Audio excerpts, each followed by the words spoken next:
আল্লাহ পাক রব্বুল আলামিন বলেন, ইয়াকুম মিনকুম 20 সাবিরুনা ইয়াগলিবু মিআতাইন ওয়া ইয়াকুম মিনকুম মিআতুন ইয়াগলিবু আলফাম মিনাল্লাযীনা কাফারু বিআন্নাহুম কওমুল লা ইয়াফকাহুন।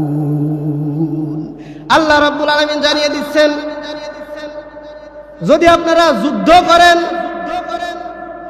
আর যদি আপনারা 20 জন ধৈর্যশীল ময়দানে দাঁড় হয়ে যান, তাহলে আপনারা 100 জনের উপর বিজয়ী হয়ে যাবেন।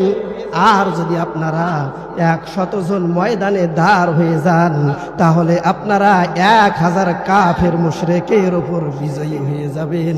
তার কারণ হচ্ছে তারা এমন এক সম্প্রদায় যাদের কোনো বোধ শক্তি নাই। সুবহানাল্লাহ বলেন।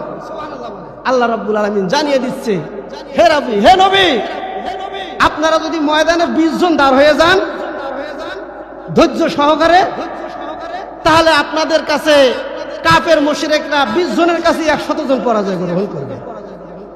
আপনারা যদি ময়দানে 100 জন দাঁড় হয়ে যান, তাহলে 1000 কাফের মুশরিকই 100 জনের কাছেই পরাজয় গ্রহণ করবে। তার কারণ তারা এমন এক সম্প্রদায় যাদের কোনো বোধ শক্তি নাই, পাগলের মতো তারা। একটু লক্ষ্য করি কথাগুলোর দিকে।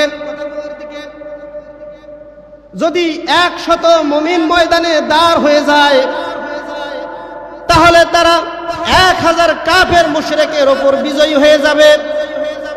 আর যদি 1000 মুমিন ময়দানে দাঁড় হয়ে যায়, তাহলে তারা 10,000 কাফের মুশরিকের উপর বিজয়ী হয়ে যাবে। আর যদি 10,000 মুমিন ময়দানে দাঁড় হয়ে যায়, তাহলে তারা 1 লক্ষ কাফের মুশরিকের উপর বিজয়ী হয়ে যাবে।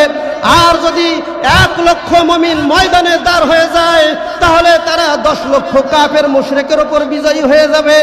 আর যদি 10 লক্ষ মুমিন ময়দানে দাঁড় হয়ে যায়, তাহলে তারা 1 কোটি কাফের মুশরিকের উপর বিজয়ী হয়ে যাবে।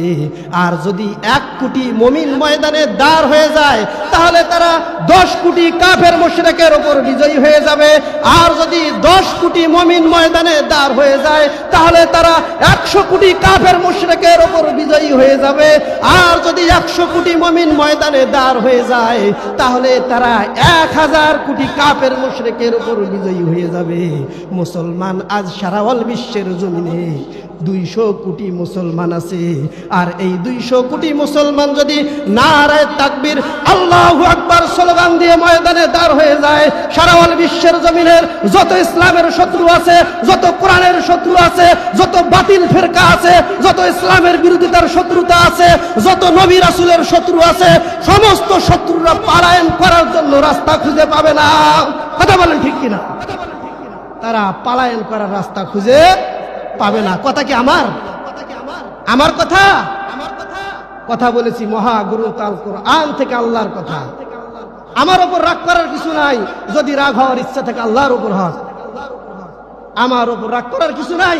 যদি রাগ হওয়ার ইচ্ছা থাকে বিশ্ব নবীর উপর হন। যুদ্ধের শিক্ষা সে আমাদেরকে দিয়ে গিয়েছে। স্বয়ং তিনি 1টি নয় 2টি নয় 27টি যুদ্ধের সেনাপতিত্ব করেছেন।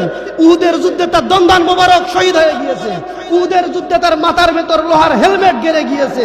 সে যদি যুদ্ধ না করতে, আমাদের তো যুদ্ধ করার কোনো প্রশ্নই ছিল না। তার কারণ আমরা আদর্শ মানি কার? কথা বলেন, কার আদর্শ মানি?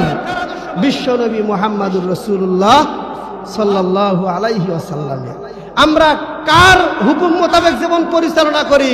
আমাদের সৃষ্টিকর্তা, আমাদের বিধানদাতা, আমাদের রিজিকদাতা, আমাদের হায়াতদাতা, আমাদের মউতদাতা যিনি, তিনি আমাদের রব। আমরা তার বিধান মোতাবেক আমাদের জীবন পরিচালনা করি। কথা বলেন ঠিক কিনা?